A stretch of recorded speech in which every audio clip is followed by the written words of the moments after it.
PCC Andhra Pradesh అధ్యక్షురాలు YS షర్మిలకు కాపు చేసి వినతి పత్రం అందజేత.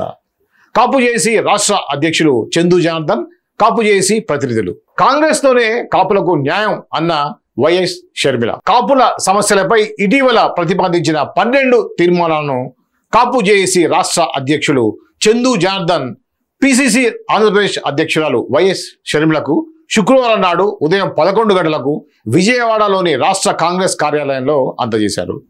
రాష్ట్ర కాపు జేఏసీ అధ్యక్షులు చందు జనార్దన్ వైఎస్ షర్మిలకు కాపుల సమస్యలను వివరించి చెప్పగా వైఎస్ షర్మిల సానుకూలంగా స్పందించారు. ఈ సందర్భంగా ఆమె మాట్లాడుతూ గతంలో వైఎస్ రాజశేఖర రెడ్డి హయాంలో కాపులను హక్కున చేర్చుకున్న సంగతి గుర్తు చేశారు. కాపులకు పూర్తి న్యాయం కాంగ్రెస్ తోనే సాధ్యమని ఆమె అన్నారు. కాపు చేసి బలపరిచిన 12 తీర్మానాలను వైఎస్ షర్మిల సంపూర్ణంగా మద్దతు తెలియజేశారు.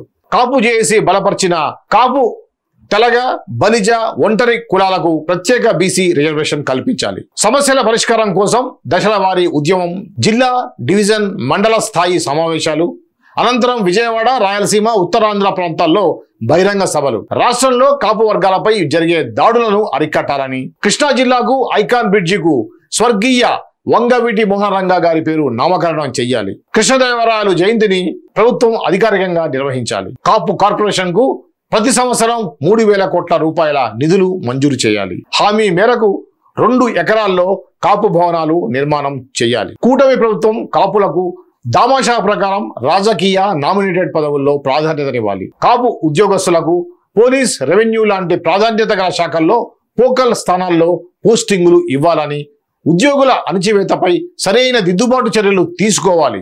రాష్ట్ర విభజన నేపథ్యంలో తెలంగాణ నుండి ఏపీలో కలిసిన 7 ముంపు మండలాల మున్నూరు కాపు కుటుంబ సభ్యుల సమస్యలను పరిష్కరించేందుకు కృషి చేయాలి.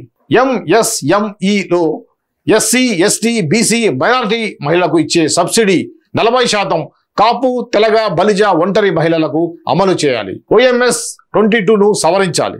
రాజధాని అమరావతిలో కాపు భవనానికి 5 ఎకరాలు కేటాయించాలి. స్వాతంత్ర సమరయోధుడు కన్నెగంటి హనుమంతు, శ్రీకృష్ణదేవరాయల భారీ విగ్రహాలను అమరావతి రాజధానిలో ఏర్పాటు చేయాలని కోరారు. ఈ కార్యక్రమంలో జేఏసీ నాయకులు ఆకుల శ్రీనివాస్, నహరిశెట్టి నరసింహారావు, కొండిశెట్టి రాజేంద్ర, సుంకర సాంబశివరావు అల్లుడు, గంటా సాయివరప్రసాద్, చందు భావనారాయణ, మాసాబత్తుల శ్రీనివాస్, మిరియాల శ్రీనివాస్ తదితరులు పాల్గొన్నారు.